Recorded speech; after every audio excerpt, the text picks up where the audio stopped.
Good afternoon to all my esteemed panelists, and good afternoon to all the audience from wherever in the world you're joining. Good morning, good afternoon to you, and thank you for joining us in this webinar today, which is third of the series. Most of you who work in patient safety would be aware that September 17th is celebrated as World Patient Safety Day.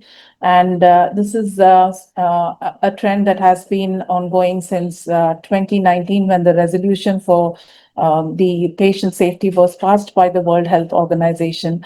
Ever since, September 17th has been designated as a World Patient Safety Day, and around the world, hospital and other healthcare institutions commemorate this day by either lighting up monument in orange or wearing orange. So orange is the color of World Patient Safety Day, and various other events are organized not only around this day but also the month and the week. And in the spirit of keeping patient safety at the core of healthcare, we as a patient advocacy organization have also been commemorating it. In the context of patient advocacy organizations, we set up something called the Patient for Patient Safety Network Asia Pacific, and the member organization for India is the Patient for Patient Safety Network India, that has got patient organizations as its members. This is the third of the series, as I said, and the theme for this year is Safe Care for Every Newborn and Every Child, and the slogan is Patient Safety from the Start. Our first webinar was held on 13th June with the topic Safe Birth and Neonatal Care, Strengthening Healthcare Systems for Every Newborn, which was followed by the second webinar on 30th July, which addressed the topic Minimizing Risk in Medication, Nutrition and Immunization, Strengthening Strategies for Children and Adolescents. And today is the third of the series with the topic Strengthening Public Health Systems, Policies, Partnerships and Strategies for Safe Newborn and Child Care. And it is my absolute pleasure and honor to welcome our panelists today. And I will be giving a short introduction before we proceed into individual presentations. Our first presenter, and maybe we can go next. I'm actually Dr. Ratna. I'm the CEO of the organization called Dakshayani and Amravati Health and Education. I work not only in India, but also globally. As a board member of the International Alliance of Patient Organizations, I sit on technical committees at various, international organizations, and patient safety is something that is very core for me, and I am very passionate about making healthcare not only of the highest quality, but also of providing the highest standards of safety. Our next speaker is Dr. Renu Srivastav, and she will be addressing global actions and health system reforms to reduce child mortality. She is the strategy director, newborn and child health at IHAT. And prior to this, Dr. Renu was a techno manager, and let me just supported Child Health Division at the Ministry of Health and Family Welfare, MOFHW, and contributed towards many national guidelines.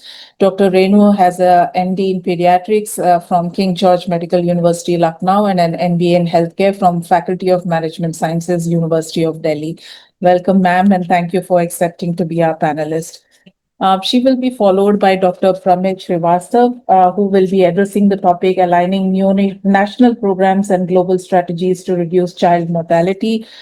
He is a medical professional with 15 years of experience in the field of RMNSCH plus A at national and subnational level.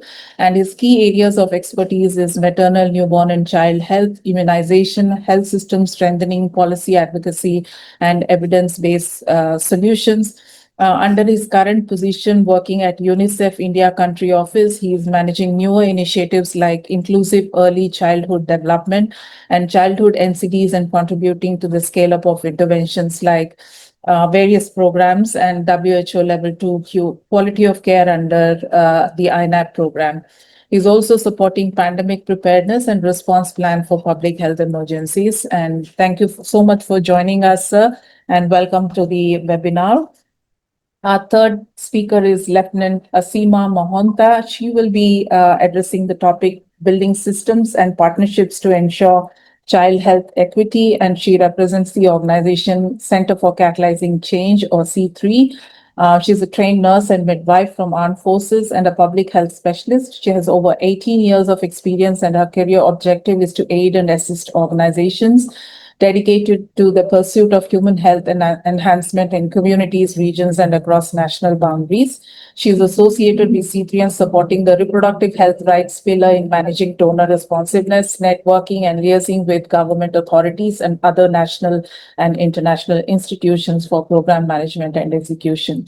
Welcome, Lieutenant Asima, and thank you for joining us today. She will be followed by Jayendra Kasar, and he will be addressing the topic innovations and technology in strengthening maternal, newborn, and child health care. And he's a public health expert with over 12 years of experience in maternal, newborn, and child health. At PATH, he leads MNCH initiatives with a focus on anemia, donor human milk banking, innovative diagnostics, and digital technologies while supporting program expansion across Indian states and the South Asia region.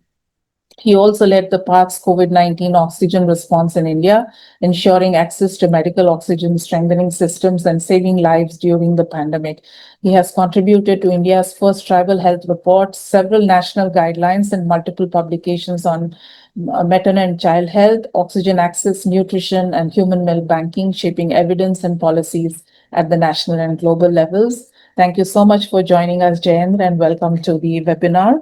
And we have Dr. Simi Chatterjee, who will be addressing the role of community-led organizations in strengthening newborn and child health systems. And she represents an organization called Child in Need Institute, or CINI, as we know it, for anyone who has worked in public health in India.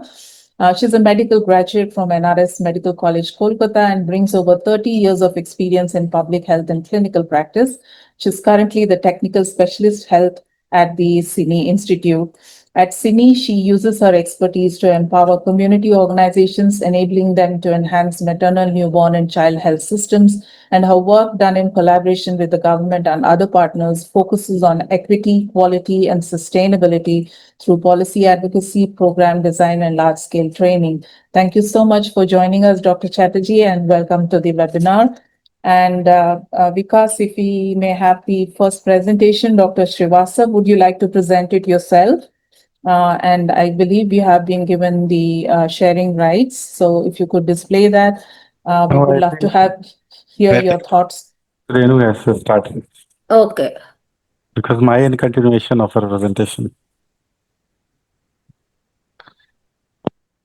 Can you see my screen? Yes, we can, ma'am. Okay.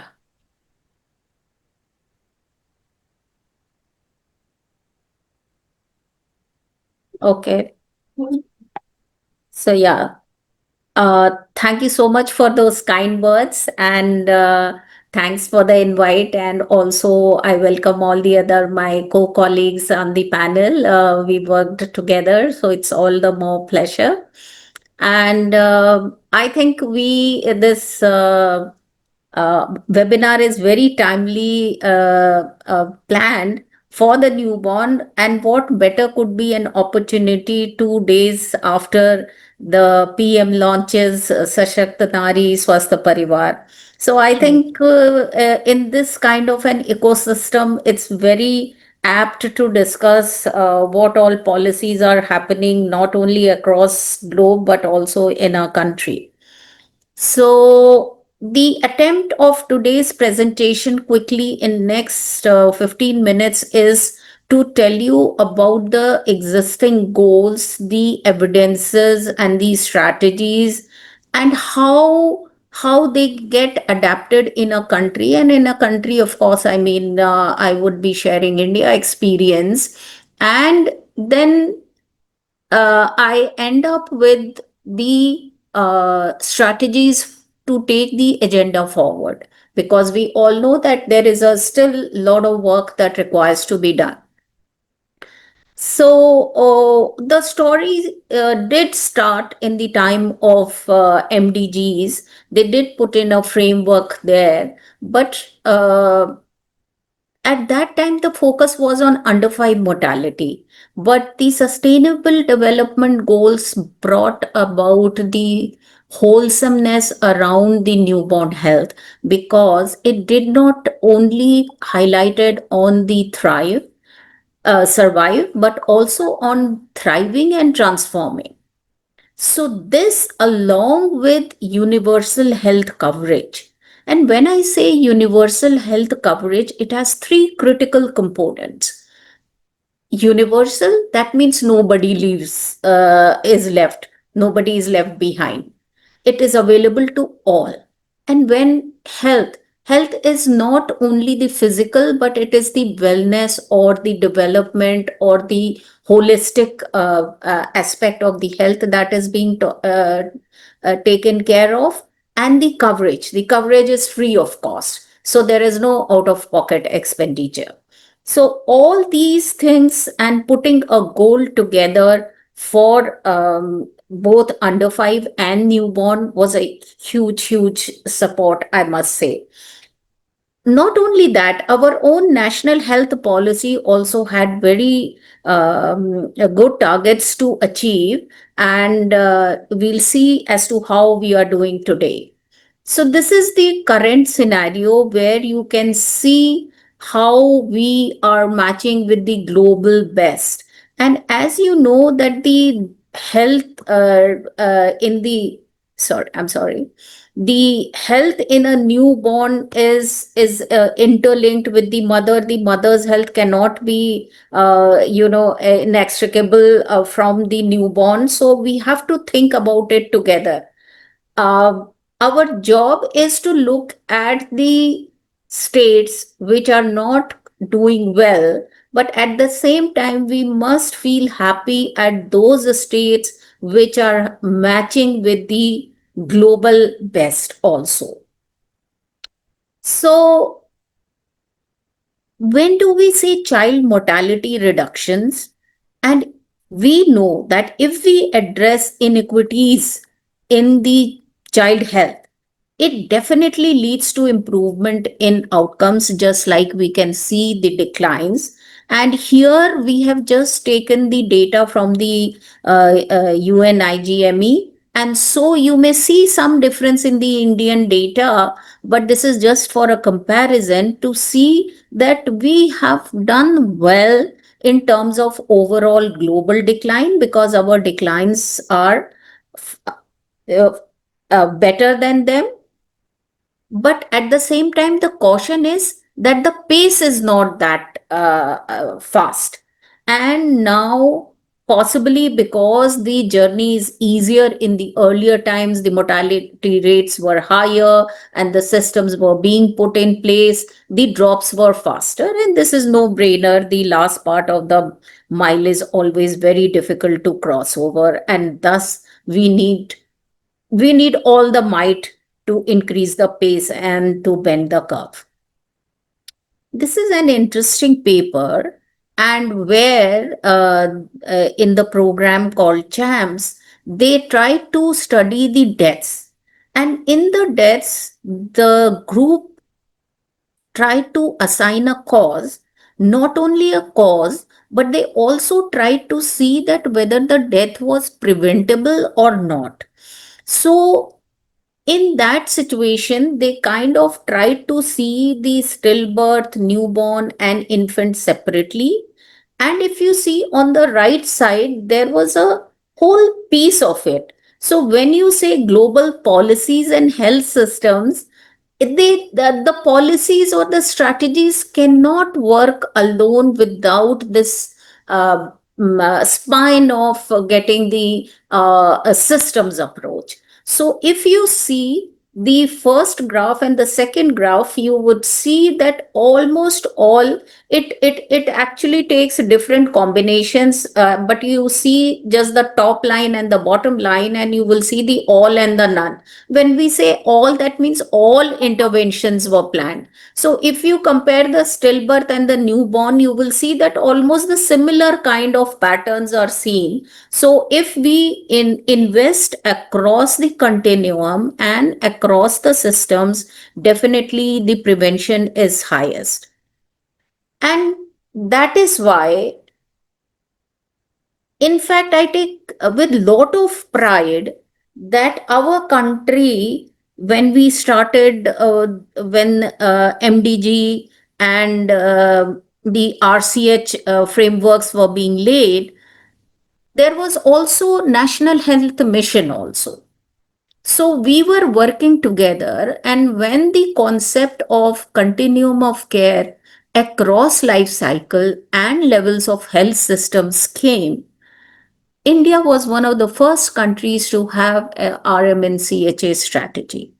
Now, here the interventions were not only vertically aligned across the levels of health system, but also horizontally linked through the life cycles, and also again with the level of health systems, with the NHM backing it.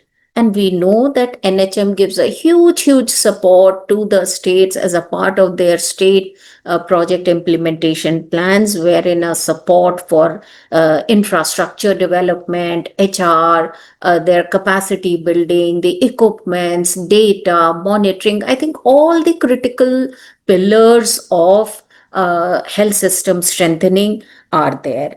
And I think my next speaker is going to talk about the strategies. I'm not going to mention what all the this chart actually lists all the important interventions, and maybe you'll come to know how India has taken these interventions forward.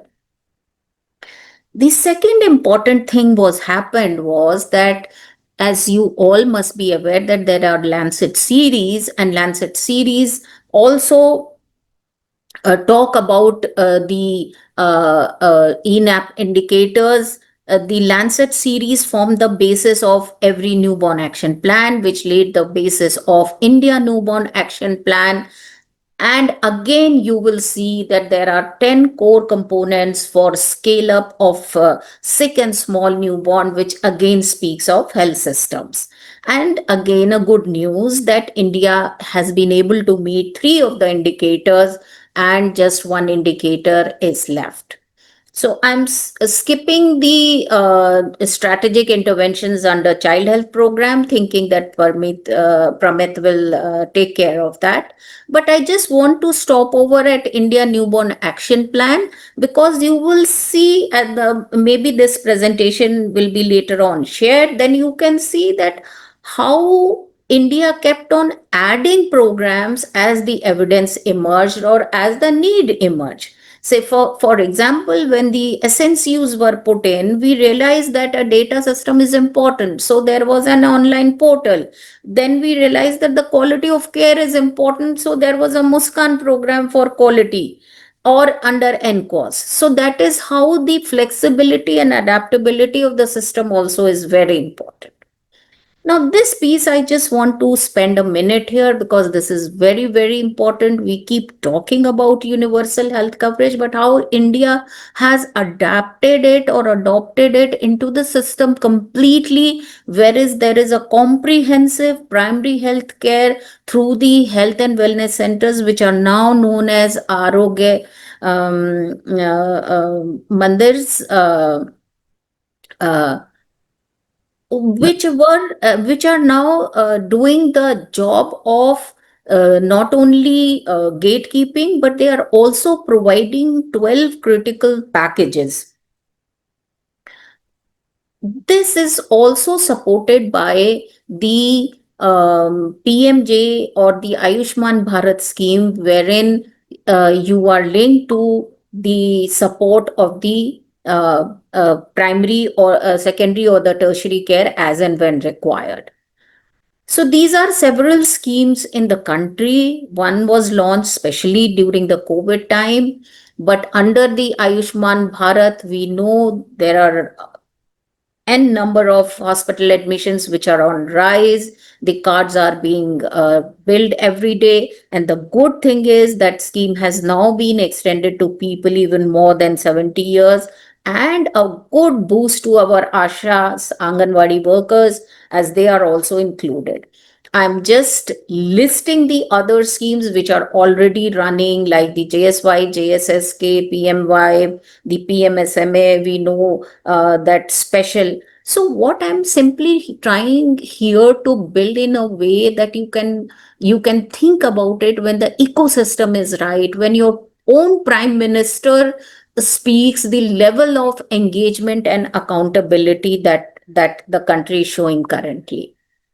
This is again a very interesting paper, and I would urge to the students who are in the as a participants, because of a paucity of time I can't go into the detail. But if you see, in equity in child health, like in any other, becomes very very critical, because we have to transform the whole system, wherein it reacts and acts for those who need it the most. Now just focus on the diarrhea and see the lowest, the you can make out that there has been from the earliest, but the lowest category has still not got what it should have got. There has been a tremendous improvement in ARI, if you see that the inequities has reduced, but here it is not. Similarly, this is against the household wealth. Similarly, if you see with the maternal education, and if we all know that maternal education plays a huge role, and we know that most of the critical interventions like breastfeeding, complementary feeding, early stimulation, they all have a gender dimension. And so it becomes very very critical to understand the norms and decision makings, so that we have a proper profiles. So I leave you all thinking that what could be the possible reason that even in mothers who are educated more than 12 years, the children are having mild anemia. That's the food for thought. So we know that every year there is a common review mission which lists out proper some gaps. I've mentioned here that states are in varied stage of implementation. There are gaps in the nutritional child health programs, IMNCI approaches. Some pieces are doing well, like growth monitoring is happening in most of the places. Vitamin A supplementation is good. But there are some overarching disparities or glaring gaps, which are the urban, rural, wealth, and gender, which I just tried to show you. The innovations, how do you rapidly scale them up? And also the money that you need for it. And the critical part becomes the intersectoral coordination and partnerships. So, what can we do? There must be some strategic actions and strategies. Advocacy, number one. So, not only for child focused policies across different governments, like here, ICD becomes very important, Ministry of Women and Child becomes very important. And now the emerging uh, priorities for the child would be very very critical, not only for the pieces of nutrition, but otherwise health also, is the climate and the disaster which is coming, which is looming large, and we must start talking about it and at least start having some mechanism to address it. And of course the facility based access to affordable quality care. But the caution here that if we are improving the workforce density, its distribution, its motivation and capacity, it all requires increase in the financing. For child health, it is very critical that we have integrated service systems. So when you have a promotive, preventive, or rehabilitative efforts that can be adequately addressed. And ECD. When we talk about Viksit Bharat, in the Viksit Bharat, we want people who are able to live to their full potential. And I think ECD is a huge, huge start where if we invest, we will get 4 times returns for that. Improving basic determinants is very critical, and we saw it just in the diarrhea slide, that how water, sanitation, and nutrition becomes so critical. The community health services becomes very important, because we know that the mother's health and the newborn's health is so critically linked, and also the future care is also linked to that. So how the women is placed in the society becomes very important, and how we can engage with them. And that holds true for the nutrition also, because just relate here again the climate things, that how will the climate affect the availability of nutrition also to the people. Data and research, that is a very critical part, the monitoring, the evaluation and looking at the blind spots. We can say that our child mortality has reduced so much, we have reduced more than, but aren't there pockets which are still very, very high? Which block, which district, which a state in my country is not working good? That's very, very critical now, because if we now have risk prioritization, level of stratifications, and if we have local contextual programs and adaptations, that's the way forward. So it is very important to understand the biases and also respond to biases. Like like we know that the women and children will be using the health facilities more often. So what is the availability or accessibility for them? Or a simple bias that whatever work is undertaken by girl and women, that not gets adequately appreciated or recognized for. So I don't have a thank you slide here with me, but I'm ending with a health equity framework for program, which at technical support unit we have sort of followed, which follows the program layers and which follows the various determinants for equity, which is important, like gender, education, wealth, caste. And so you can see on the right side, we are looking at the coverages, and once we start looking at the data, how we are placed, because the action will vary. The action is at the ASHA level, or the action is at the block level, or the action is at the person level, will vary depending upon where the maximum heterogeneity is happening. And how this happens is the last slide. You can see that although we have done very well in any ANC, but quality ANC, 4 plus, all, each woman is getting all four services, is still area to be focused on. Thank you so much. I hope I have not taken more than required time, and I shall be open for discussions. And Thank you, Dr. Shiva. So the last slide is quite an eye-opener, considering that we have traveled so far and we have progressed so well over the last decade. It still shows that there's a lot more work that needs to be done, especially considering the fact that the social determinants of health and yeah, added to that climate and disaster are adding to the challenges, as well as the I have not added about the pollution, which is yeah. a major killer, because that would have taken another 15 minutes of discussion.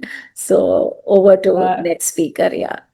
it's like saying you had your goals and you almost reached them, but then the goalpost changed. So because of addition of pollution, climate, and disasters. So we it's good to see the progress, but we do know that there's a lot more to be done. And thank you so much for that wonderful presentation. We will now move to our next speaker, Pramit Srivastav, and he will be presenting on national programs. So, one Srivastav goes and another Dr. Srivastav came. Actually, I got confused when you asked Dr. Renu to present because we had worked earlier together, and we usually much more with our first names. So, requesting Riyaz, if you can just display the slides, we can start. Yeah, sure. Um, Vikas, could you please? Yeah.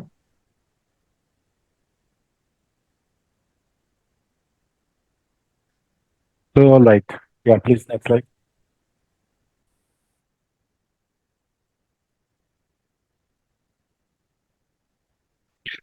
So now I'm taking where Dr. Renu has left.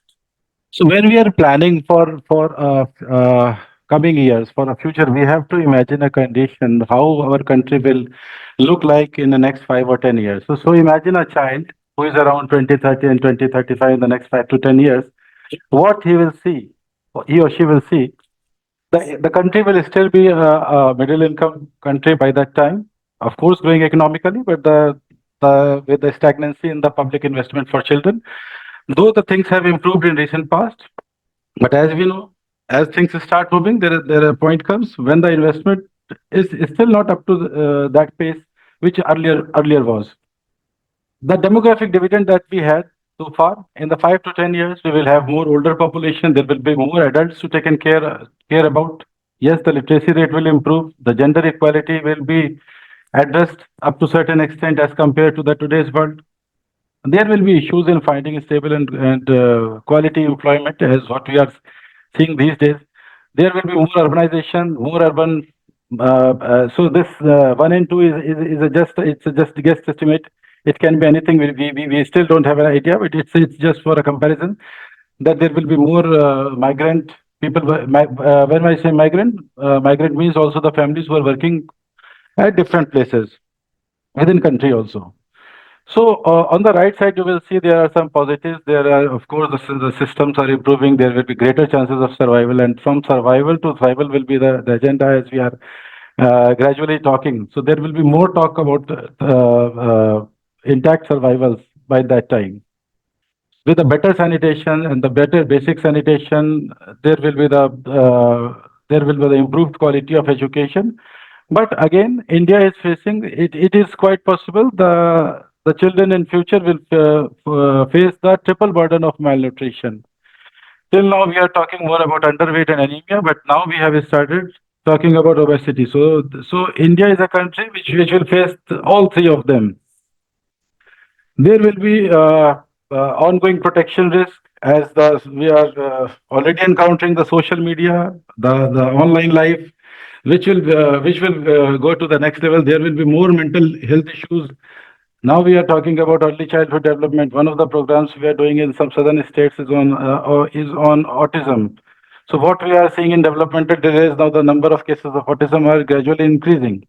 So in the 5 to 10 years, you have to. So when you are planning on these background, you have to think about these things. How in the next 5 or 10 years, country should move. When we are adapting something from the global guidelines, we have to see how we are translating them into our Indian context, especially keeping in the mind in the next 5 to 10 years. Next slide, please. Now, this is just to give you an idea. Ki India is such a huge country that we have a birth cohort of about 25 billion, and every day we are talking about 70,000 babies come to life. So adding to this 70,000 and this entire, if even if we are having a decline of 1 point in neonatal mortality rate, it in itself it accounts for a huge number. Next slide, please. Yeah. So as I was saying in my previous slide, India is a large and diverse condition. On left side, we have our unfinished agenda. We still have 500,000 neonatal deaths per year, which is the 20% of the global burden. We still have 1 out of 4 children who is not fully immunized. We still have a high burden of malnutrition. We still are talking about the persistent equity gaps in health and nutrition. There are high out-of-pocket expenditure and behavioral challenges, and the emerging challenges which we are anticipating and which already have arisen: the urbanization, the over medication of care, the increased burden of NCDs, the neurodevelopmental delays, overnutrition, obesity, mental health, environment health, and climate changes. Next slide, please. So this is the UN IGME report.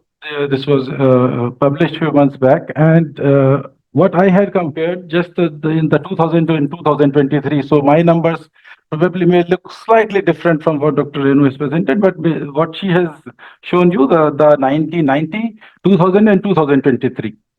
So when I'm talking about comparing under 5 mortality of global and India, I'm talking about 2000 and 2023 period. So you can see India has been identified for its exemplar work. There are 5 countries which were mentioned in the UN IGME report, and India was one of those because India has this a huge health system. Again, India has, like in the previous presentation, you also have seen the Ayushman Arogya Mandir, the huge infrastructure investment, the scaling of SNCUs. Hardly there were 20 years back, there was a single or twice two units. There are 7 or 8 units that come around 2003. Now we have 1,000, more than 1,000 units. Now each district has that kind of care facilities. MCH wings have been made. There has been the data and surveillance system of India is much advanced than many different countries. So next slide, please. So yeah, this is the SDG goal we are talking about, where we have to reach. Though we have made remarkable progress, but still we have to reach the under 5 mortality rate of 25 and neonatal mortality rate of 12, which government of India has, under the Indian Newborn Action Plan, has set a target of single-digit neonatal mortality rate by 2030. So India in 2014, they had that kind of vision. We will be in position that by 2030, we can aspire for the single digit of neonatal mortality rate and single digit stillbirth rate. Next slide, please. So yeah, as Dr. Renu was mentioning, I have also tried to just show you the inequity among the states in under 5 mortality rate. And again, this is the SRS 2023 data. This number is slightly different from the UNIGME. There it was NMRA 17, here it is 19. But still, the most important point here is, just click one more time.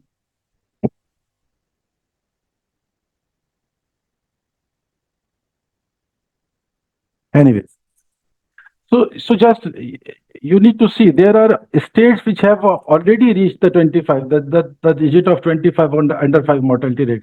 Similarly, there are states which have already reached close to 12, the digit of 12. So we don't need to go look upon the different countries for there. We have in our country, we have different states who have done some exemplary work. We can take best practices from those states and look if we can replicate in our respective states. Next. So focus here is mostly on those states which are highlighted by red, which need to rethink. So what are the social determinants? What are the factors? What are the demand side, or what are the service side? What are the intervention exactly they have to plan? So this is just giving you an idea of the causes of child health, the mortality of child and neonatal. So the idea behind just showing this is to, I mean, make you understand that all these things are preventable. Our efforts, the pneumonia 16%, the prematurity, low birth weight, the birth asphyxia, the trauma, all these can be prevented if we provide good antenatal care, good internatal care, good antepartum care, and good postnatal care. Next, please. Yeah. So this was shown by Dr. Renu also. So these are the now you see the targets of every newborn action plan. On the left side, I have the combined target of every newborn action plan and ending preventable maternal mortality. So these three targets are common, which is 90% coverage of 4ANC, 90% coverage of this birth attended by skilled birth attendants, and 80% by early routine postnatal care. So these three are the common targets for EPMM and ENAP. There is a one specific target for ENAP, that is National Implementation Plan for Inpatient Unit and Sub-National Inpatient Unit with level 2 plus CPAP. Now we are talking about not only about SNCUs, we are also talking about level 2 care must come with along with the CPAP.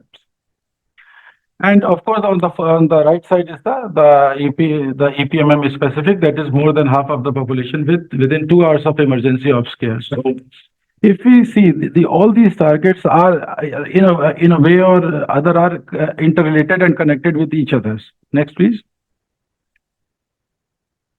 Yeah, we can just quickly skip it because Dr. Renu has already shown that. But again, you can see the inequity among the states.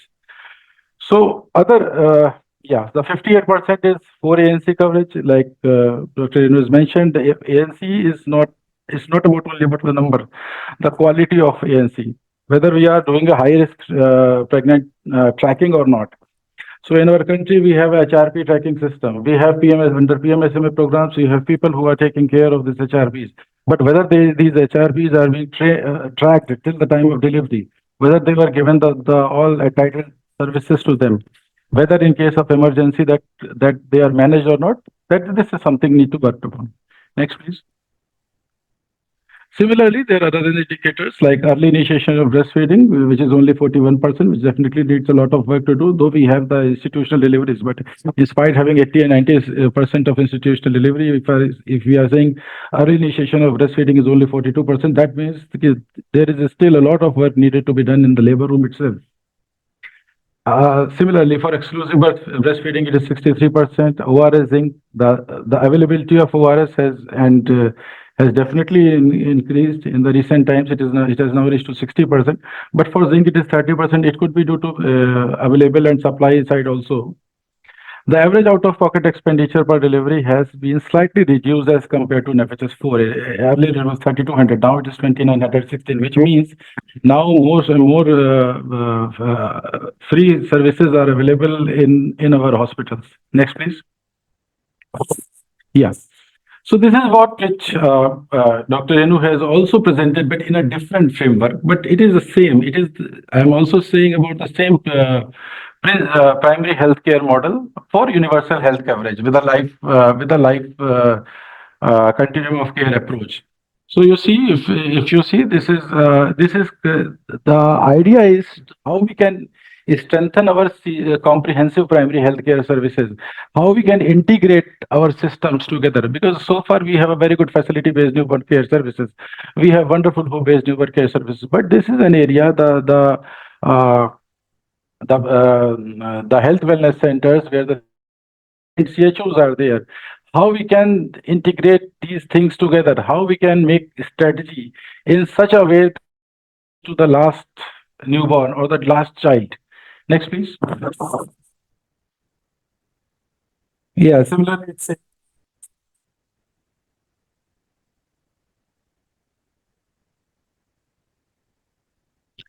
so just want to highlight about the few of the initiatives that were taken by Government of India in 2011. Of course, the RMNCH strategy was already uh, being told by, though not in details, was told by Dr. Renu, but the facility-based newborn care guideline come in 2011. So when we started those establishing newborn care corners and newborn stabilization units and SNCUs in 2011, now we have a journey of 40 years have changed a lot.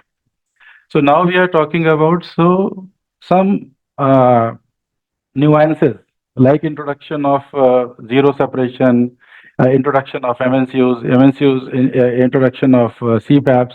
So now Government of India is also revising this facility-based newborn care operational guideline, and it will be released anytime soon. So with those nuances, you will see in the 13, 14 years how new things are coming in these.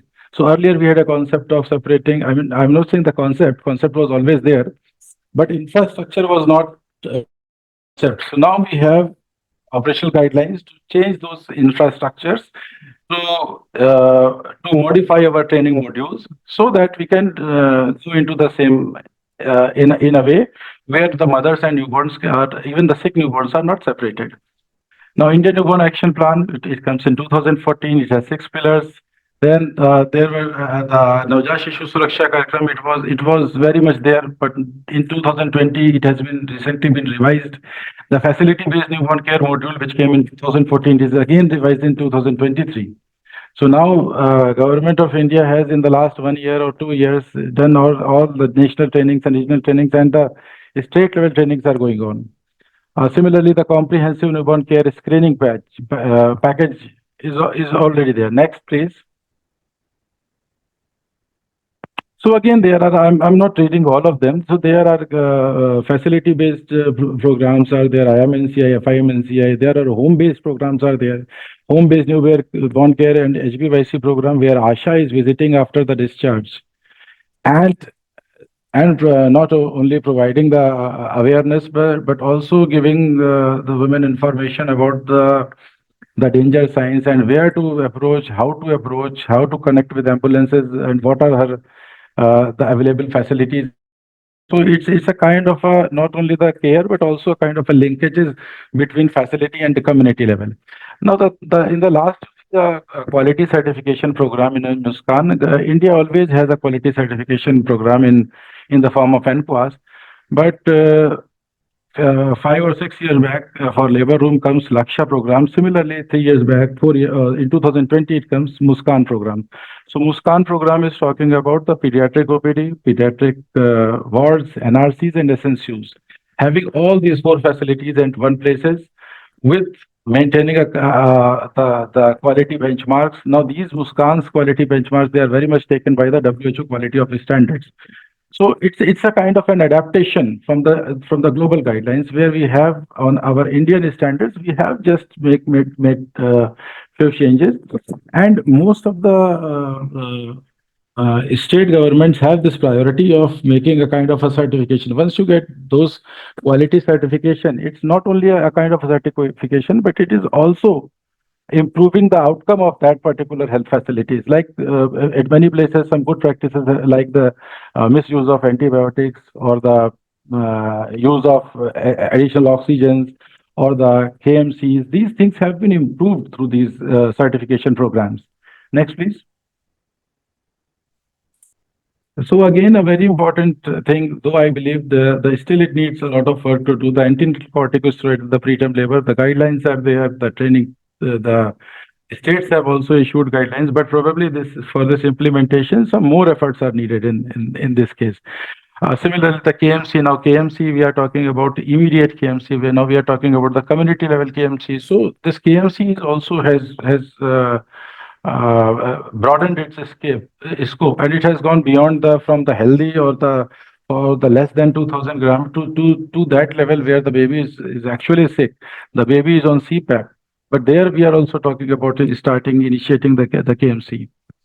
Similarly, there are guidelines for sepsis management and vitamin K prophylaxis and pneumonia. Next, please. Yeah. So we can skip the challenges because its challenges are more or less same that I had shown in the first slide. But just want to add two, three things. The apart from the interstate and socio-economic disparities and quality of care things, we have to see the other things like the engagement of private sectors, the newer technologies that are coming in field. I'm sure my Dr. Jain will cover the technology part, and Path has excellence on a lot of excellence on this newer technology. That will definitely he would like to discuss. Then the use of data also, that is important. We have many states have already developed their own kind of a reporting or real-time monitoring kind of a platform. So how can we integrate and how can we have a single source of data? Next, please. So just 5 or 6 recommendations from my side. All I'm repeating what my previous speaker has already said. Two, three important things that I want to see. I want to see in the coming 2, 3 years. Number one is the all development partners and all stakeholders to come together. We already know where the gaps are. Government of India has already identified 100 districts with the worst indicators. So we know the districts and we know our presence, we know our strength. We can make those state specific or district specific action plans. So now tailored approach for that district is important because something which goes well in one district or one state may not go into that particular district. The second thing is, of course, the financing part, the use of the professional bodies and the establishing referral linkages. Uh, one more thing which I want to highlight here is we are working on this. A lot of work UNICEF is doing on around the digital health and working on RCH.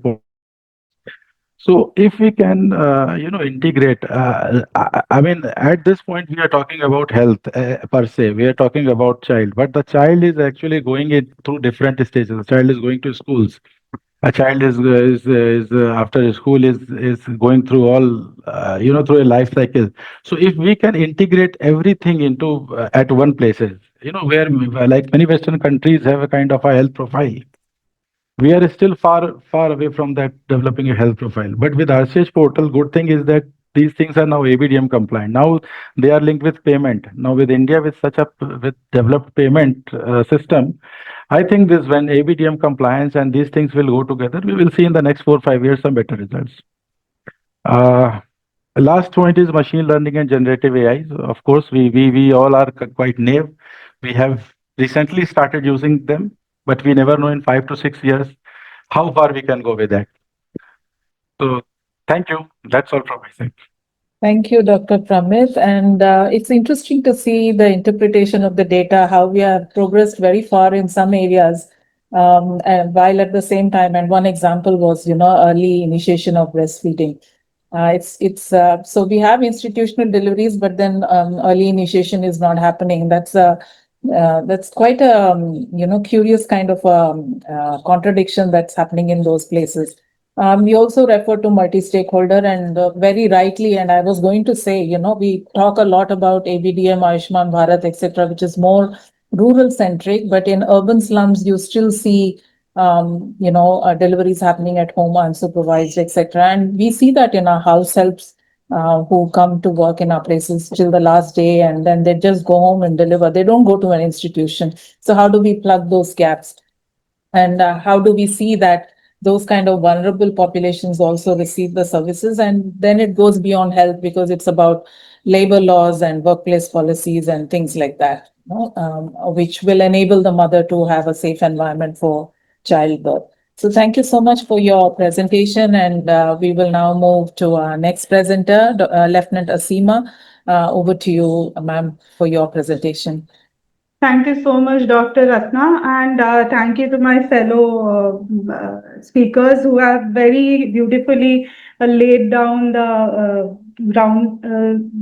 ground for how we are advancing in achieving child health indicators, and also moving forward. A lot of programmatic inclusions have been done through our government NHM program. So my task becomes easier because my topic for the day is building partnerships for achieving child health equity. So to start off, we sort of understood that we require resilient systems and also meaningful partnerships for ensuring that child health equity is attained. And my presentation I will be speaking about the initiatives, how our organization has worked towards strengthening service delivery and also empowering communities and fostering collaborations to sort of close these gaps in maternal and child health outcomes. Can I have the next slide, please? So we all know the slides are not moving, please. Yeah, so to lay the foundation, like Dr. Ratna said, that this is a World Patient Safety Day 2025, and as part of the celebrations, it's the main goal is safe care for every newborn and every child. So this underscores the urgent need to eliminate avoidable harm and safety at every stage of care. So here is where we, look for partnerships, and WHO's goal, what it is proposing, lays a clear pathway that we need to work towards a clear pathway for action, and it can't be possible if we do not have partnerships and collaboration. And by the collaborative efforts not only has to work towards strengthening safety standards and accountability, but we also need to ensure that every child, regardless of socioeconomic background, has an equal chance to have access to safety safe healthcare facilities. Can I move to the next slide, please?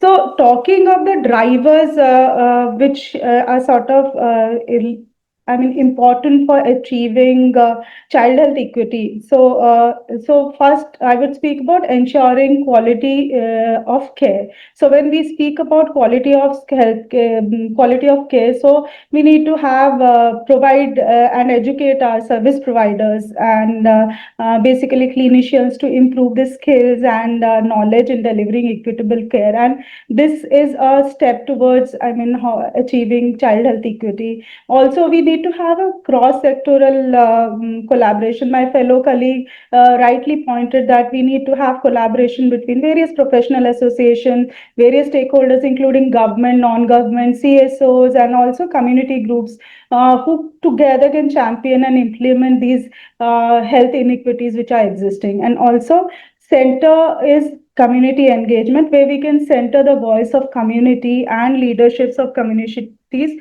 who experience this sort of health inequities, and we can include and prioritize their voice actions and advocate for change and advocate the voices in front of policymakers.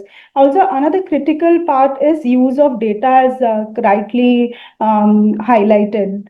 When we use data to direct resources and investments towards communities and the specific needs, especially when it to work towards the health inequities due to disproportionate. Coming to the next slide, please. So this is a how the level of intervention are basically focused to achieving health inequity. So at the center lies the child and family, and like explained earlier also, we need to have a good primary. Please pardon me for a second.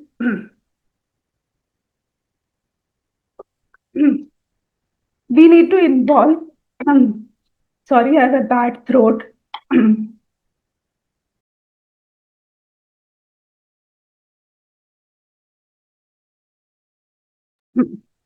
Pardon me. So this gives a overall level of intervention to achieve health equity. Can we move to the next slide, please? No, sorry.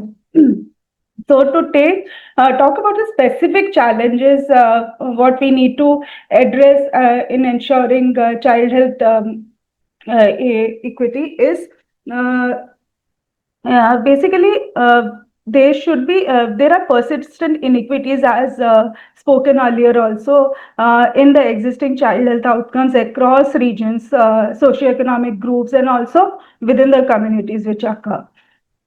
Also, when we see respectful care is there for mothers, but it is not supposed to be only for mothers. It has to be extended to the child as well, and also the newborn. And this majorly helps you to shape the survival and growth and trust within the health system.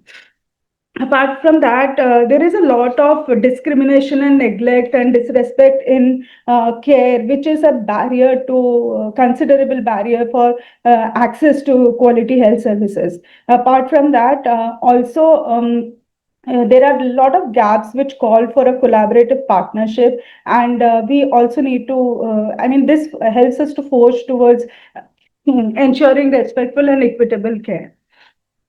Can I have the next slide, please? So to talk about what has C3's approach in addressing some of these challenges been, so our organization, we have worked on addressing these challenges. We have integrated sort of respectful, family-centered care, ensuring that women, newborn families experience dignity and support throughout the continuum of care. So our strategies have centered family around the core strategy of implementing any program which we run. Also, we involve communities to build awareness, accountability, and demand for quality services. The previous slide, please.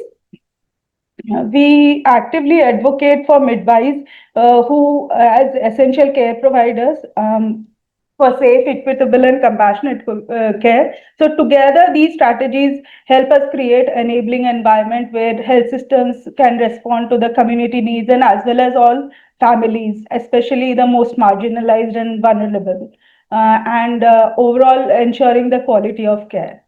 Can I have the next slide, please? So to talk about respectful care as a fundamental right of foundation, so this is a very soft skill, and respectful care being a universal human right, which is due for every childbearing woman in every health system around the world, and every woman, newborn, and child should have be treated with dignity, without discrimination, respecting their autonomy, dignity, privacy, choices, freedom from ill treatment.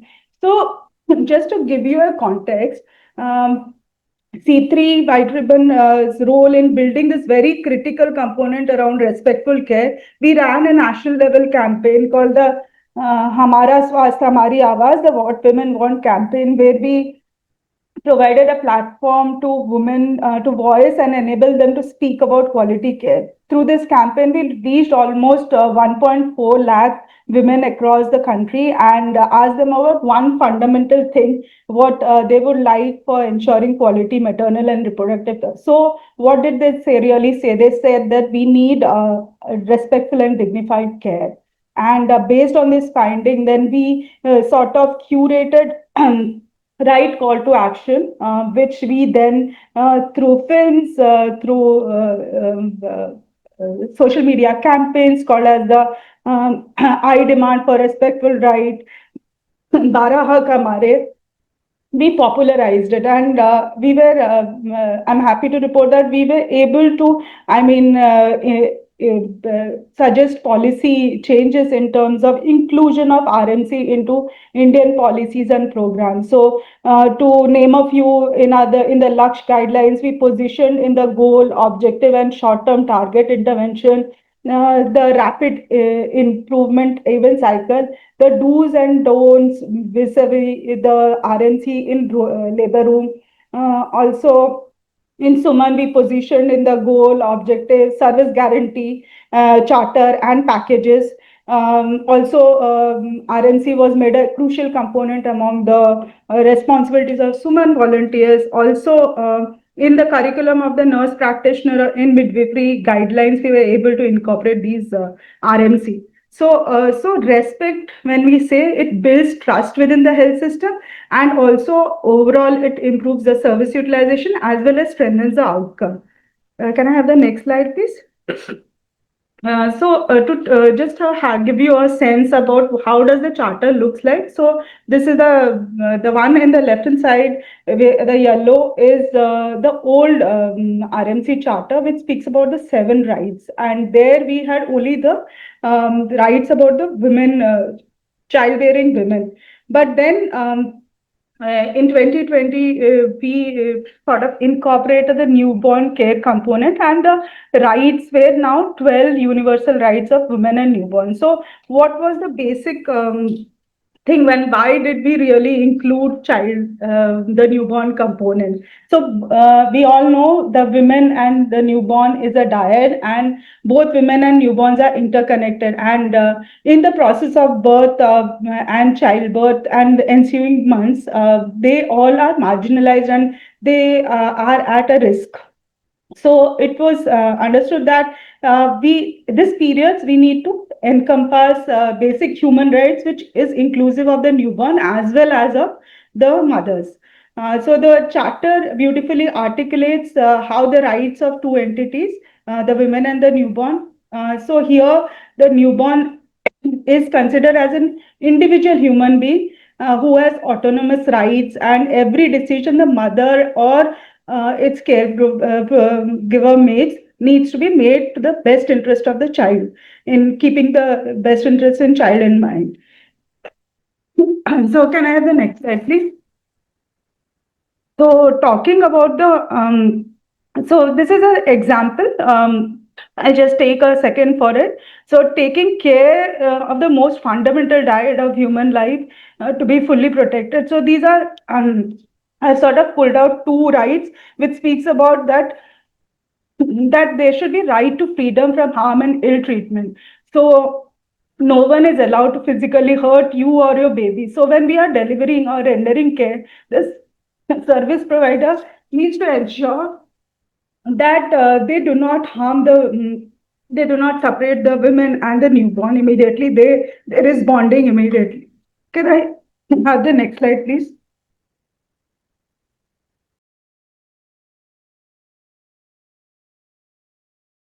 So why respectful care matters? So it ensures dignity, empathy, and discrimination in service, non-discrimination in service delivery. It builds the trust of families and health systems. reduces any kind of disparities for marginalized communities. Sorry, can I have the next slide, please? So now coming to the family-centered approach. So this is a very important and core component of sort of we do a lot of programs, but it should be always based on family centered. We should recognize the family as the essential partner in a child health journey. So through our programs, I will just give you an example of how we have sort of trained birth companions. And these birth companions are none other than the mother-in-law. And they basically encourage these pregnant women to attend antenatal checkups and adopt safe birthing practices. So there has been a partnership between the women, the mother-in-law, and in the way there has been improvement in access of care.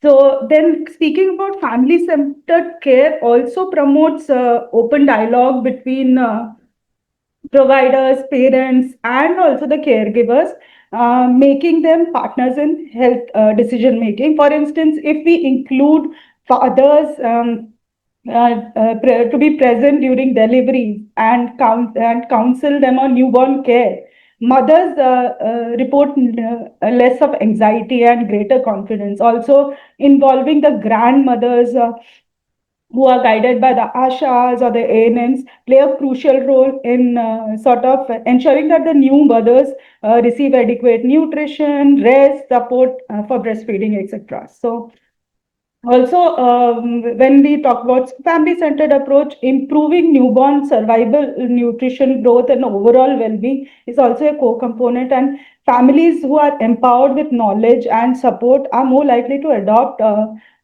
healthy practices. So, ensuring more safety.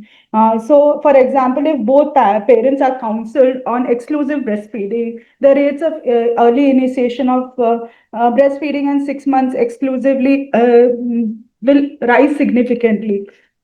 And we have sort of seen these evidences from our programs, what we have implemented. Also, making them understand the danger signs like poor feeding or difficulty in breathing are more likely to help them to seek timely care and reducing preventable deaths.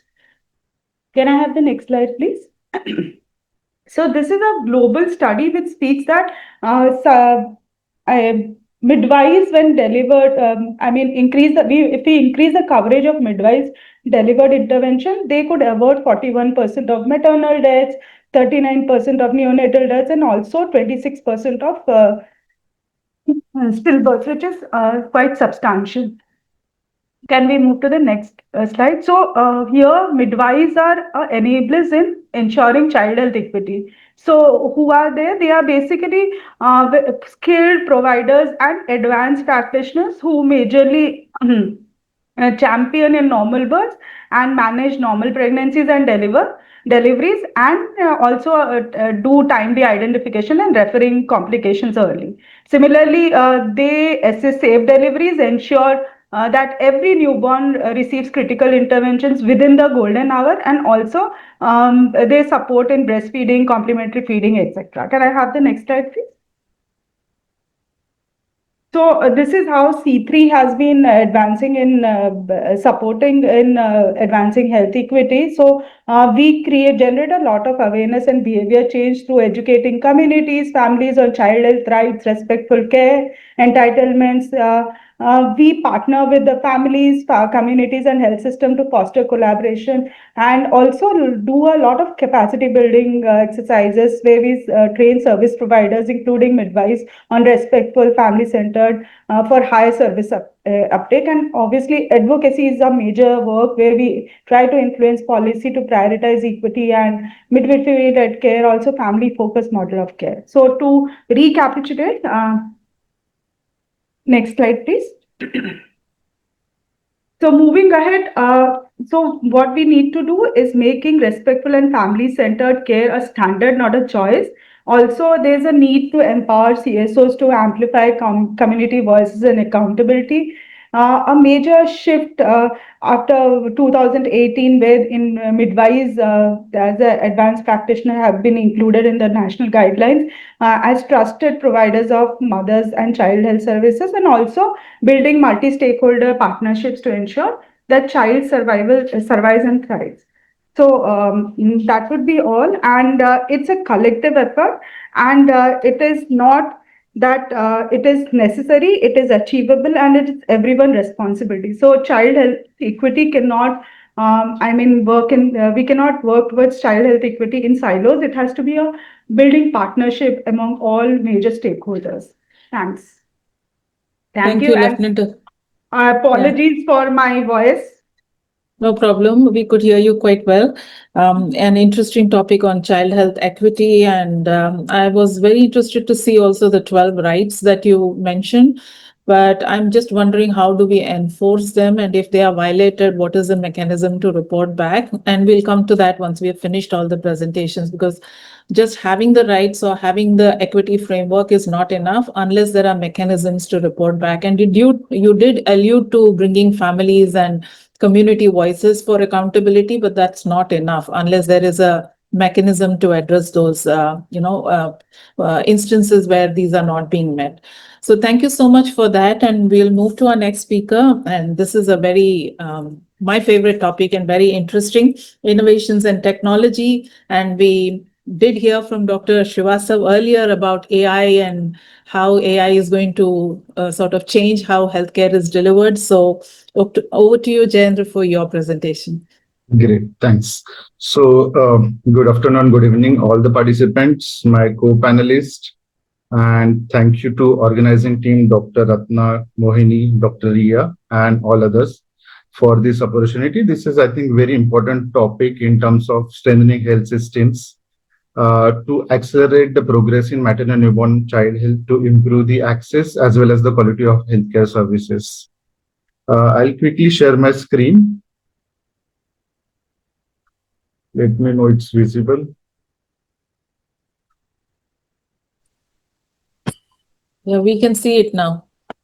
Great.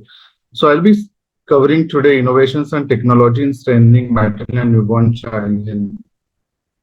Largely, my co-panelists did cover and speak about the global progress in terms of reduction of maternal and newborn deaths over the past few decades. The same is the case in India, and India has done much greater and faster rate of decline for the maternal and newborn deaths.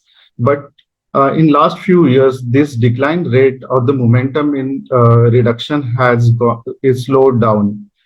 Globally, neonatal mortality rate has halved between 1990 to 2022.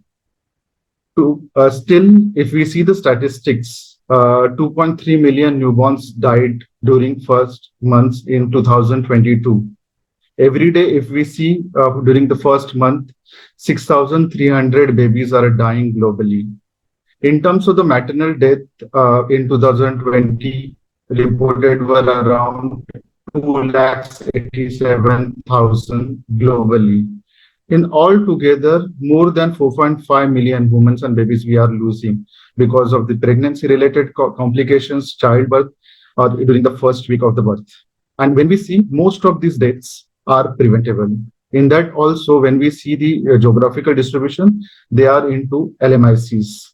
Into Sub-Saharan Africa and South Asia region. So lots of inequity in that. On my right-hand side, if you see the India's progress, and I looked into the recent SRS data. So last 5 years, we have gone down in the IMR from 32 to 25 by 7 points. But we further looked into it, then it shows that still 1 in every 40 children, infants are dying.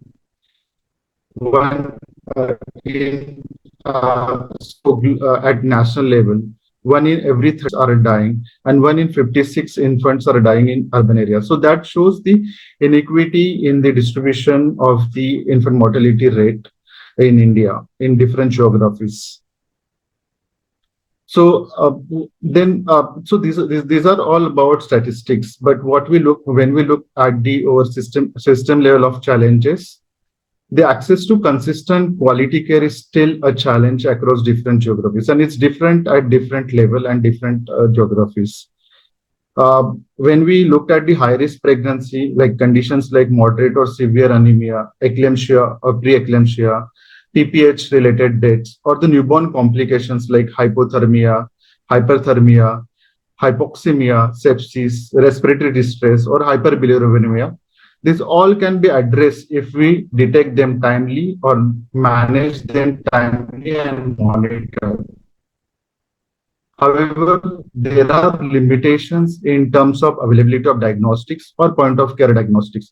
Huge disparity in access. We have inadequate monitoring tools to see the progress of improving the health status of the small and sick newborn or the mother who is dealing with the complications.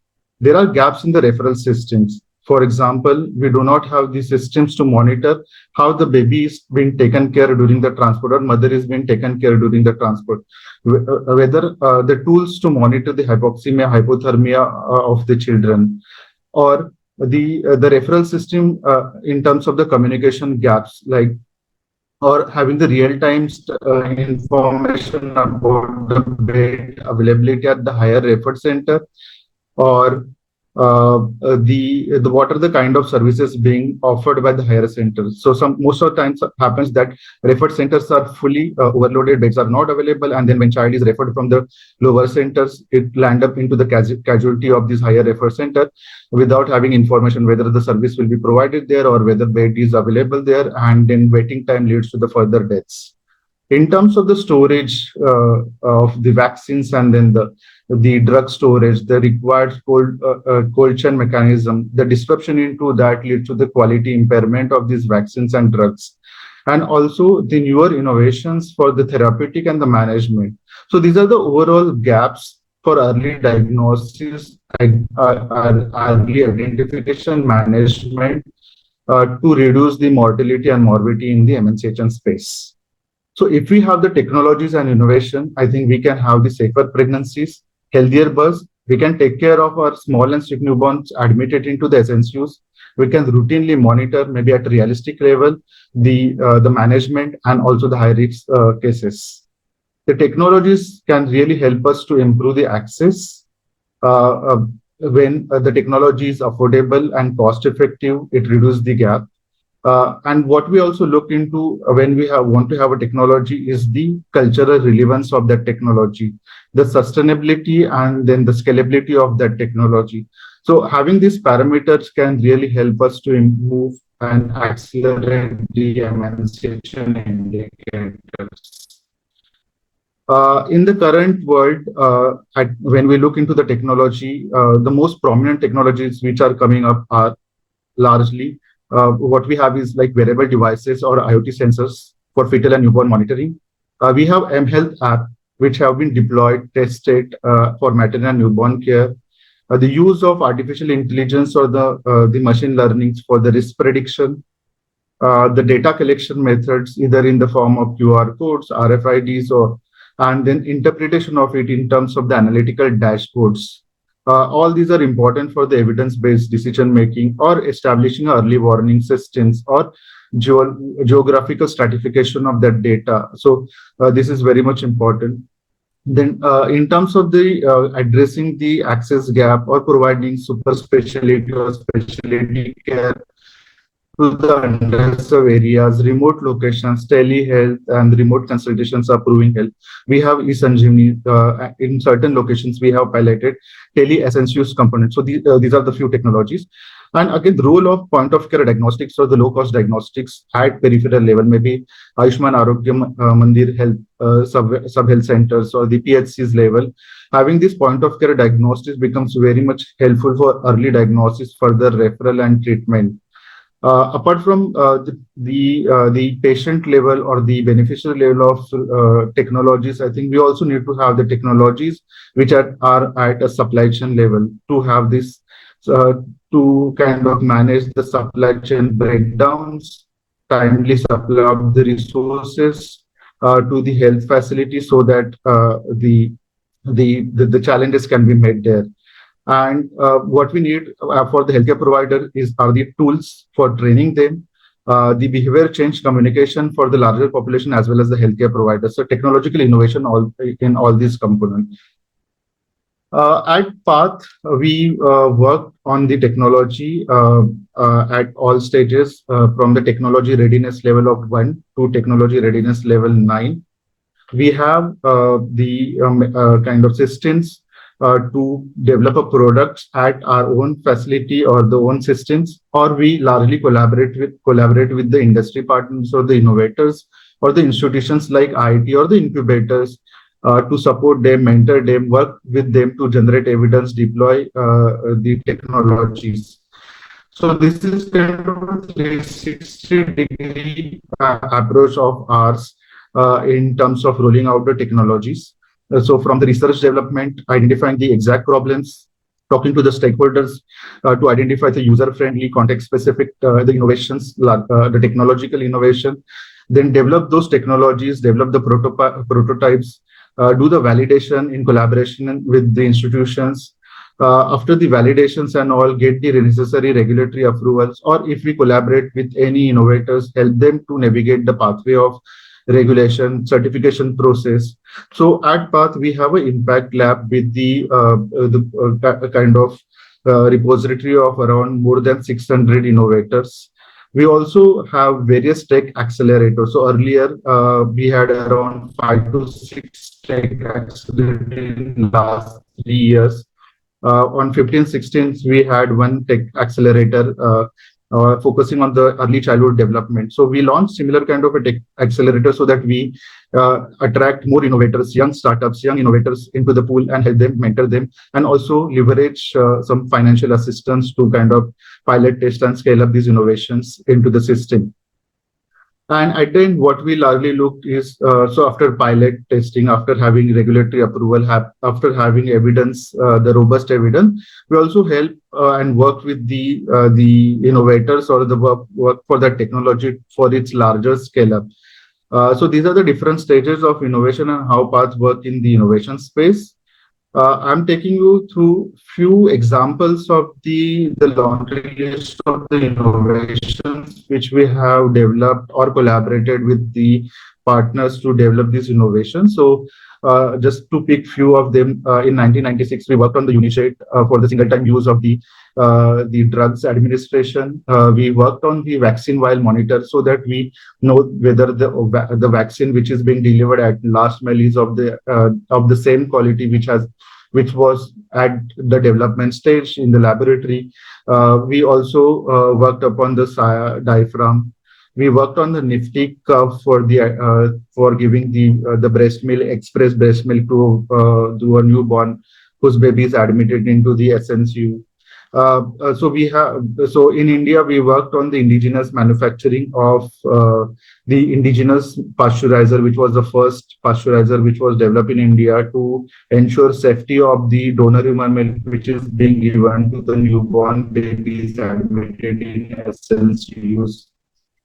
We also worked with the innovator for the pre-assembled uterine balloon tamponade. So we worked for the Ilavi uterine balloon tamponade. Similarly, considering the anemia as a bigger challenge, we work with innovators to generate evidence on the minimally invasive hemoglobinometers. And now what we are working is on the generating evidence and also building the algorithm for AI-based non-invasive hemoglobinometers. In terms of the pneumonia management, we worked on the tools for integrated management of childhood illnesses. So these are the few innovations which we worked. There are more innovations which we tried, tested, piloted, deployed successfully into the public health space.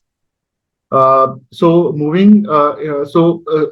developing innovations is one aspect, but each innovation has its own challenges.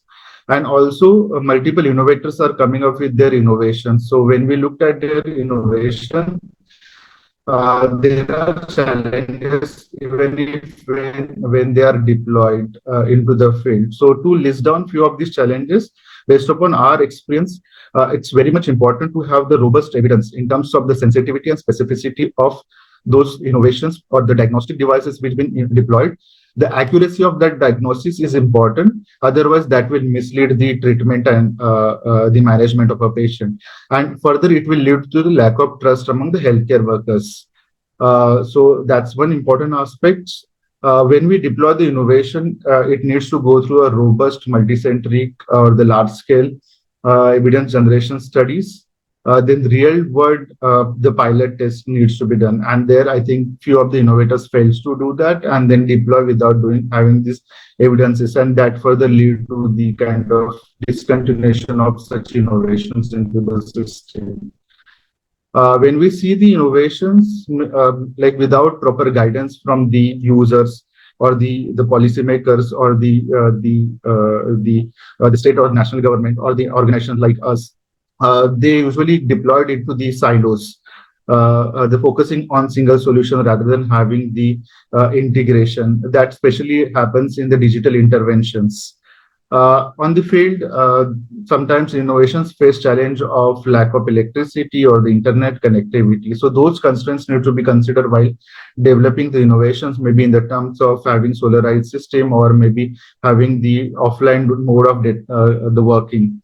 While developing innovations, many of the innovators are taking minimum inputs from the end users, healthcare providers, or for the self-care, the beneficiaries, the policymakers at state level, district authorities, or the state authorities. So these inputs are very much important to consider because that actually addresses the problem which has been identified by the policymakers. And they also give the very much kind of inputs to further streamline for its better scale of the innovation. Then at level of the innovators, there is huge lack of understanding on the regulatory pathway, that what regulatory body, how to get those regulatory approval. And once we have the regulatory approval, how do we kind of navigate ourselves into the government procurement system so that we reach the scale. I mentioned about the lack of trust by the communities. That's another challenge because having the human-centered design around innovation is important to gain the confidence or the acceptance by the community that are largely applicable for the self-care or the point-of-care diagnostics. The most important barrier for the innovation scale-up, I would say, is the cost. The cost to roll out into the public health system. Sometimes innovations are very costly and that becomes huge chunk of cost on capital cost as well as the operational cost on the health system. So there it get rejected at health system level for the scale up. Apart from the capital cost, the maintenance cost also needs to be taken care, and there should be a system from the innovator side to provide support after deployment of the innovations for their operations, troubleshoots, or managing errors on the field, providing that handover support to the healthcare workers who are using it, and also the meeting the training needs of the healthcare providers for using the innovations. One larger challenge which I see is the having sufficient lack of having sufficient platforms where we connect innovators, the biomedical engineers, the medical professional, and public health systems. So having such platform will really be helpful to kind of accelerate the scale of innovations. In terms of when we look ahead to improve this innovation, what we largely looked into is or before rolling out into the public health system is like doing health technology assessment for looking into its cost effectiveness, whether that's affordable to roll out into the public health system. As we are talking about patient safety, the innovation should focus on the principle of do not harm.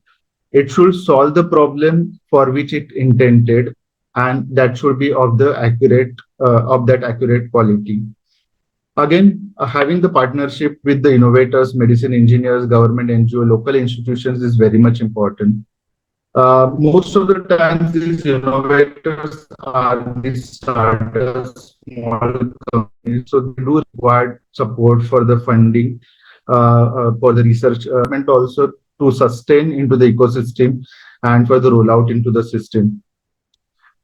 These innovators also need to kind of focus on market dynamics and market access. So looking into the demand into the system, what is current unmet need into the system, what needs to be done and what scale the production needs to be done, and to after production and then deploying this innovation, what kind of a support from the innovator side is required to the health system.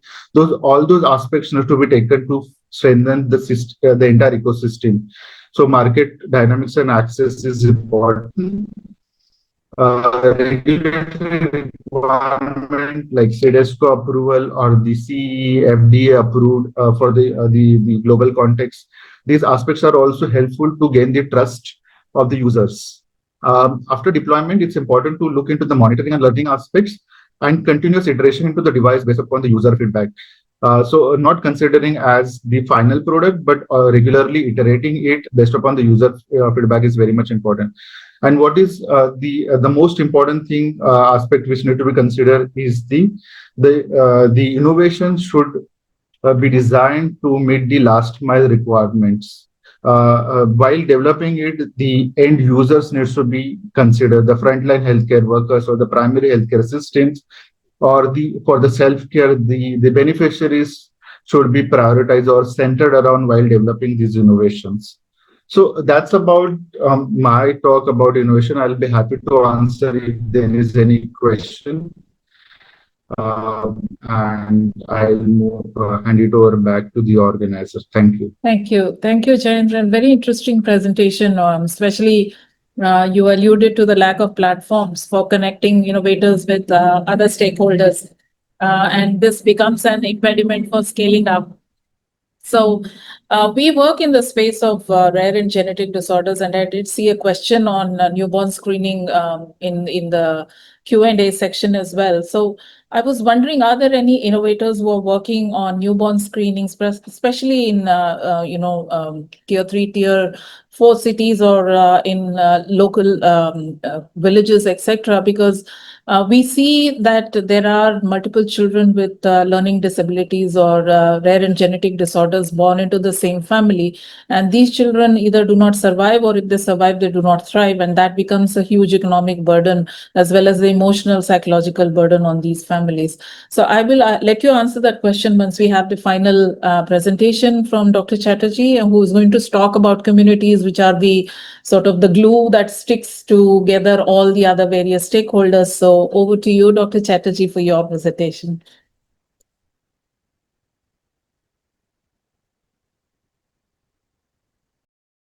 Ma'am, you are on mute.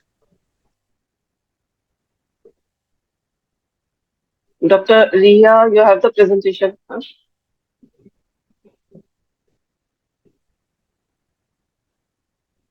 Okay.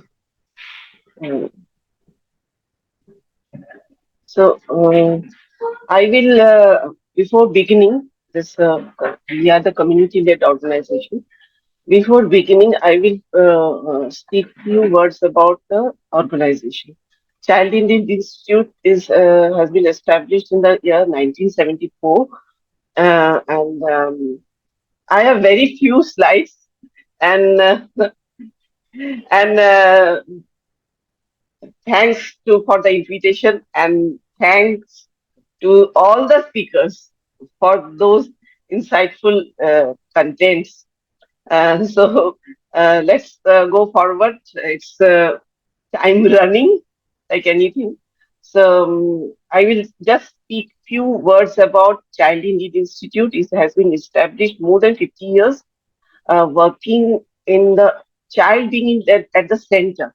We work with the women, children, adolescents. And see here, in the operational approach, we work in the first 1,000 days of life. This is the most focused area of our work in the community. First 1,000 days, we all know, is the foundation of our health for the adult life. It begins from the conception, from the onset of pregnancy, and ends at the second year of second birthday of the child. And all the age group we covered across different projects, but focus is because it's a child-based institute, you all know, is focused is the first 1,000 days of life. Next slide.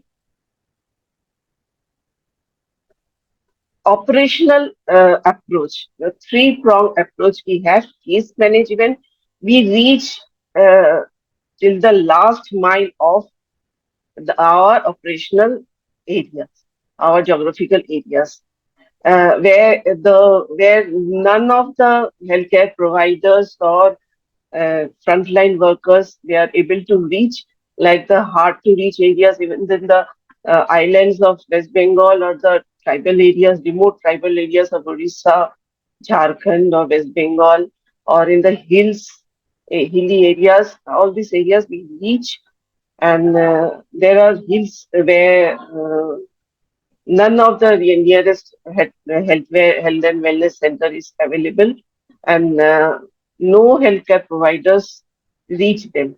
So we, through case management, we reach them, and through community mobilizers, we use these platforms of mothers group, adolescent group, peer educators, religious leaders to mobilize this women and children and adolescent, of course, and health system. Of course, we do the capacity building of healthcare providers, capacity building of community people, of the mothers, of the duty bearers, of the PRI, UNDs members, so that they improve their accountability. Next slide. Now, this is a little heavy text slide. So if we start from the 1,000 days approach, if we start from the pregnancy, early pregnancy registration is very, very important, and we have achieved a lot after awareness, increasing the awareness through our volunteers and adolescents, mothers, would be mothers, or already who are mothers. Early registration has improved in our operational areas. Nutrition, high risk case management, identification of high risk and its management, and the dangers, identification of dangers. And we teach the community people how to identify the danger signs and what actions to be taken at once. It comes under the birth preparedness also. Family members, not only the woman, it comes for the even the family members are responsible, are accountable, the husband, the in-laws, everyone, because women we know, especially in the marginalized, they are not so empowered on themselves. So family, she depends on the family. And mental well-being, we have in our cohort, we maintain cohort of these women. Okay, so we have a indicator for mental well-being. Does she face any challenge during her antenatal period? Before the antenatal period, preconception is now emerging as a increasing evident. Increasingly, it is evident that preconception is also very, very important. Not only the maternal factors, but paternal factors are also getting important. Because when a woman gets pregnant, if her disease condition or deficiency is not corrected before getting pregnant, then that will affect her future child. So we are started working on we already work with the adolescent and all eligible couple, but at present, we are intensely started working in the preconception program. And then comes the birth preparedness. Birth preparedness is not only for the pregnant woman or husband or a family, but with the stakeholders, with the duty bearers who are responsible for this, for the transport, for the readiness of a hospital, of a delivery point, uh, and where it's hard to reach areas like the islands in West Bengal. Many rivers have to be passed to reach a block hospital. So there are hubs made at the near the block hospitals for the uh, expected mothers who are near expected date of deliveries. And they are taught, they are taught how to take actions during emergency, during danger signs. And then comes the timely admission. That is also their capacity building is important in timely admission. When you should get admission. Like we had a case, there was written in the prescription dribbling and admission. Just minimum words they spend in they write. They don't explain what is dribbling, what it will happen if she doesn't get admitted. So she got afraid and she called us. That woman, she had no pain, liver pain. So she called us and we explained her what is dribbling. You may get infected, you may lose the baby, you must get admitted. Whatever be the Caesar or normal delivery, anything will be taken. Decision will be taken by the doctor. Trust on the doctor. That is very important. This trust building is very important because the in the facilities, especially in the secondary or tertiary, minimum the providers are overworked. They are overloaded of work because of the human resource. There are large vacancies are there. So we bridge those gaps. We try to bridge those gaps with our intervention. And the vaccines at birth are very important, Delhi, because especially in the hepatitis B positive, I'm in the task force of triple elimination program, which has been pioneered in West Bengal. Triple elimination is the elimination of vertical transmission from mother to child, hepatitis B, HIV, and syphilis. Syphilis is increasing, and hepatitis B is also increasing. And there's a trend in increasing. So hepatitis B, positive woman, pregnant woman, the newborn within 24 hours will get the zero dose as like the other babies, but that baby will get an extra injection of HBIG, hepatitis B immunoglobulin. They are not aware of this injection, and even the facility providers are at the primary healthcare level are not all aware of this facility.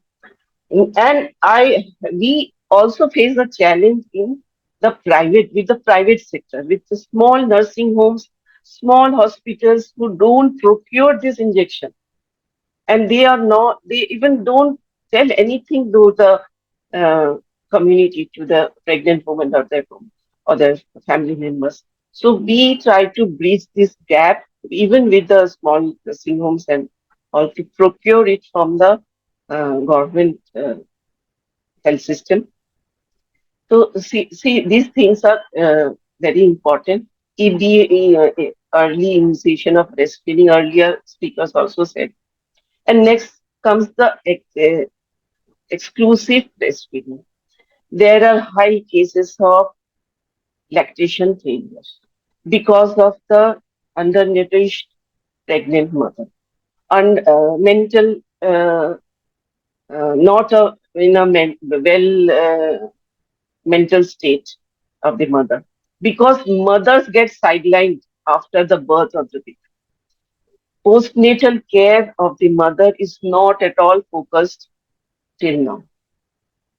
And we are trying our best to focus on the postnatal mother, because postnatal mother is, as an individual, she needs care, but she needs care for her baby also. Because unless and until she gets well care, she won't, her breast milk won't be of that quantity, and she won't be in a mental state to breastfeed. So nutrition is a very important thing, and she must get time to breastfeed her baby, care for her baby. Because in the villages, we find mothers after few days, after 1 2 months, she goes to the uh, farming for uh, kheti and all those work she starts doing. So she gets very little time for breastfeeding, even even within 6 months, I'm saying. So this gets very important. So family members should be included in this, along with our healthcare providers to support her in breastfeeding. The importance of breastfeeding are very important and caring of the mother. And then comes the uh, age appropriate when the child grows. Age appropriate immunization is across all age groups. Complementary. This is another challenge area where the transition begins and the baby falls in malnutrition during this transition period.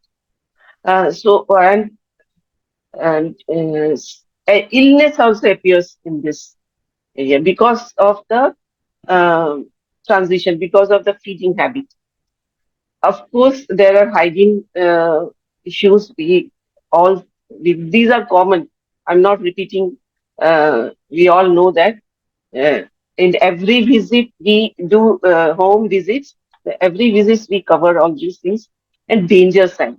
Identifying danger signs in newborn, in child, in all age groups of any illness, and prompt action. What actions to be taken for whenever a child gets sick, and growth monitoring. We do malnutrition screening for children and we link them to the NRC. Next slide. And okay, just give me the previous slide.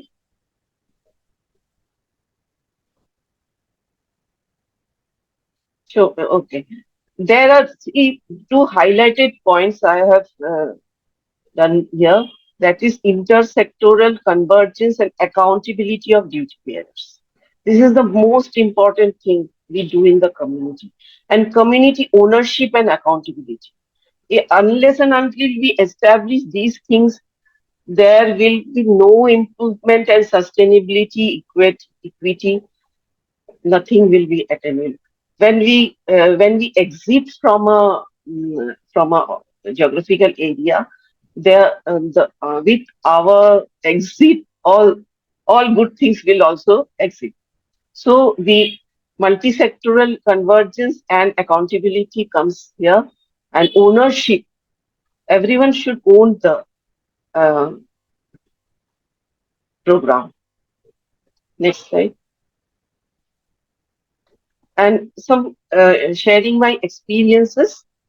Um, Community engagement, I have said in many of these things. Sick children, identified sick children. My own experience, I'm saying, one woman, a fifth gravida, in an urban setup in a slum area.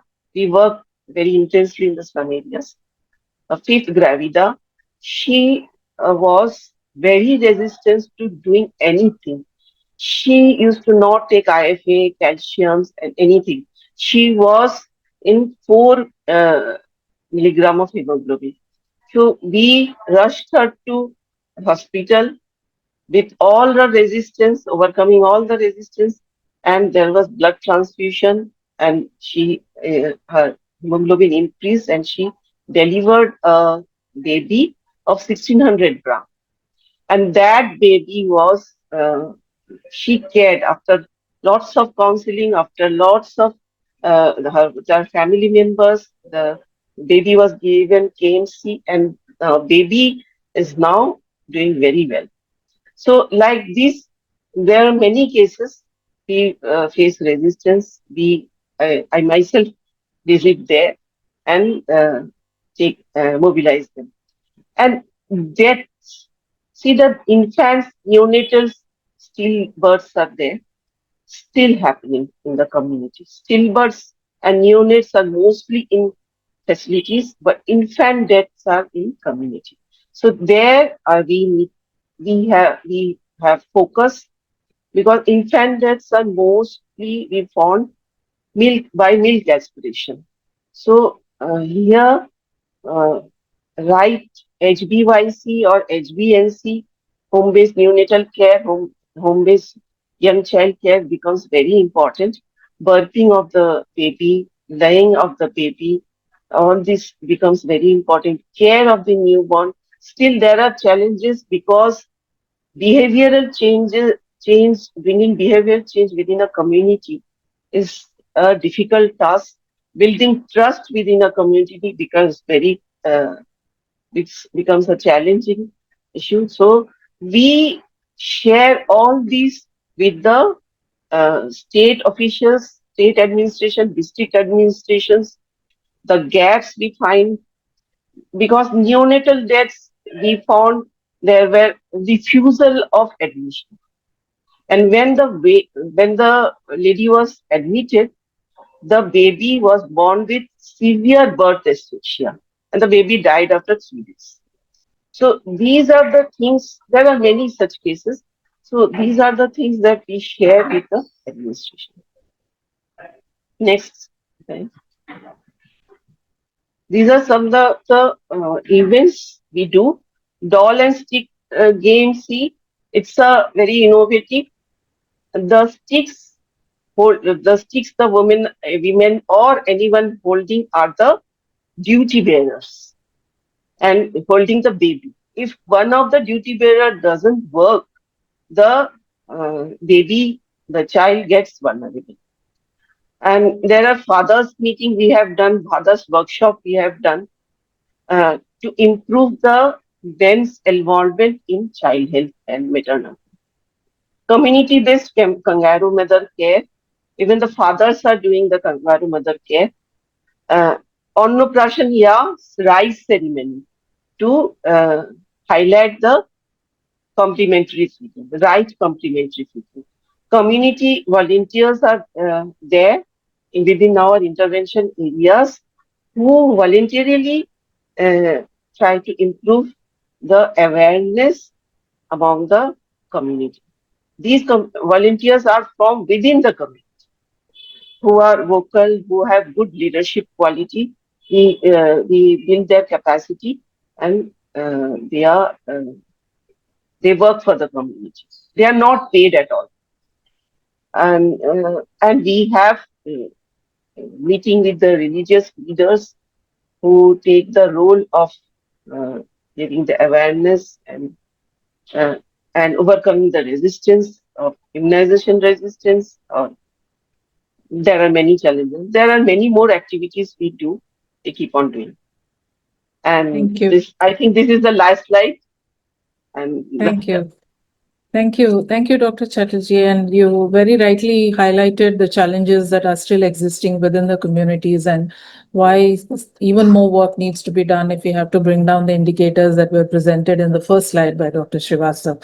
So we are way beyond our time. So unfortunately, I will not be able to take any questions. What I would suggest and propose is that we send the questions from the audience to the panelists and we then circle back to the audience with the responses, and we will do that. Thank you so much to all my panelists. I will hand over to Ria to propose the vote of thanks. Thank you so much once again. Yeah. Thank you everyone for joining. And on the behalf of organizing team, I sincerely thank you everyone and as well as all the esteemed speakers who has shared their knowledge as well as their valuable insights for during the webinar. Also, your perspective has been added to a great value to our discussion. I would also like to thank you all the participants who have joined and has been engaged during the webinar. Thank you everyone for joining. Thank you. Thank you. Yeah. Thank you, everyone. thank Have a you. great evening. Yeah, Thank thanks you. everyone for this Thank wonderful opportunity. And I think many of the questions I answered live also, but Yeah. few those remaining are basically with the NBS, the newborn screening, and we all are aware that it is still not a government Ministry of Health the inborn error. Obviously, the RBSKPs is handling the congenital anomalies, but it requires a larger discussion. So, thank you so much. Agreed. Thank you. Thank you so much. Thank you. Have a great Thank you. evening. Thank Thank you so you. much. Thank you.